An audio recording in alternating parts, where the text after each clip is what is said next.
Slack, Teams. Est-ce que tu peux donner 3 bonnes raisons de bannir tout ce qu'on voit dans nos boîtes mail en interne en utilisant ce genre d'outils? Alors, en fait, ce qui serait marrant cognitivement, ce serait de s'imaginer à l'ancienne qu'on s'envoie du courrier pour de vrai. Bah oui. Et là, vous vous rendez compte que ça serait un peu idiot. Ça marche pas. Ça serait un peu idiot. On écrirait peut-être moins déjà. Que de voilà, conneries, en tout cas. J'écris à la machine à écrire un papier, je le mets sous l'enveloppe et je le mets au courrier. Ouais, donc si on devait faire le parallèle avec les emails, en fait, c'est ce qu'on fait dans la plupart des cas. C'est qu'en fait, on génère un volume de data gigantesque pour un usage qui est ridicule. On ne dit pas que le contenu est ridicule, mais c'est la façon de communiquer qui est ridicule. Pourquoi? Pour la simple et bonne raison que ce qu'on constate, c'est que les choses se font au travers de discussions et d'échanges.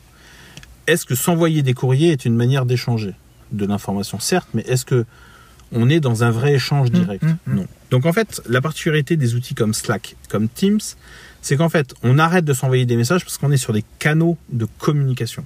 Par exemple, entre nous avec Thierry, on utilise un système de messagerie qui fait que on s'envoie pas de mail. On s'envoie pas de mail. On est dans une conversation permanente.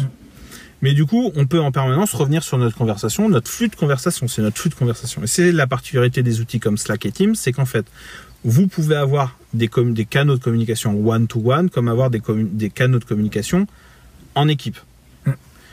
Donc le premier point, c'est finalement de savoir utiliser le bon canal de communication par rapport à l'objectif que l'on a.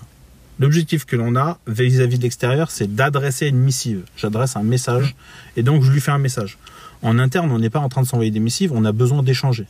Donc si on doit être dans un échange, c'est pas coup de mail qu'il faut le faire, c'est avec des outils de messagerie et de communication instantanée, si tant est qu'on soit dans l'instantané, mais en tous les cas qui permettent de garder le flux de l'échange. Parce qu'il y a une logique aussi dans l'échange.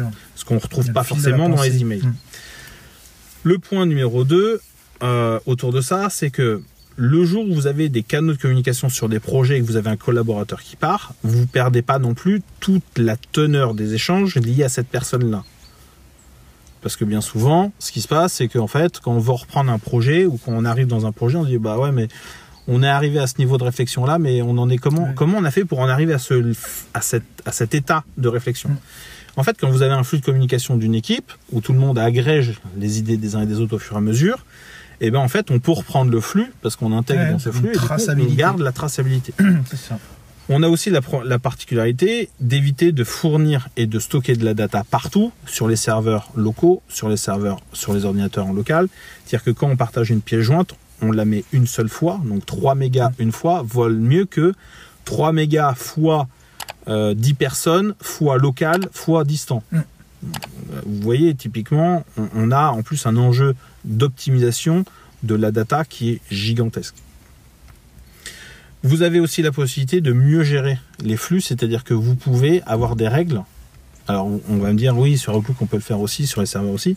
C'est-à-dire qu'en matière de RPS, de qualité de vie du travail, etc., on peut aussi appliquer des règles de vie qui sont beaucoup plus saines en disant, voilà, les canaux de communication, certains sont ouverts 7/24, d'autres ne le sont pas, en dehors des jours de travail, en dehors, etc.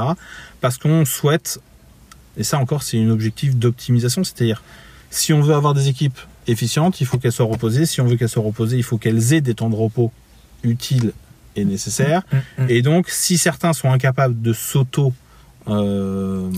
réguler, on va les aider à réguler. Mais encore une fois, entre dire ce serait bien que les équipes se régulent et j'ai une obligation de moyens et de résultats, mais je ne l'utilise pas et donc j'admets et je laisse faire, c'est encore pire, en cautionnant des comportements du manager qui envoie un mail à 2h du mat qui attend une réponse à 2h05. Un dimanche. Bon, typiquement, si vous avez des règles qui permettent d'éviter ce genre de choses, c'est excellent. Donc, si vous êtes encore à vous envoyer des emails pour tout et n'importe quoi, c'est que dans votre façon de travailler, vous avez une marge de progression, d'optimisation en matière de méthode qui est gigantesque. Penchez-vous là-dessus. Ouais. Utile, très très utile. Très important. Outil de simplification, énorme. Et d'optimisation gigantesque dans le travail collectif et individuel de vos équipes. Allez-y, vraiment. Ciao.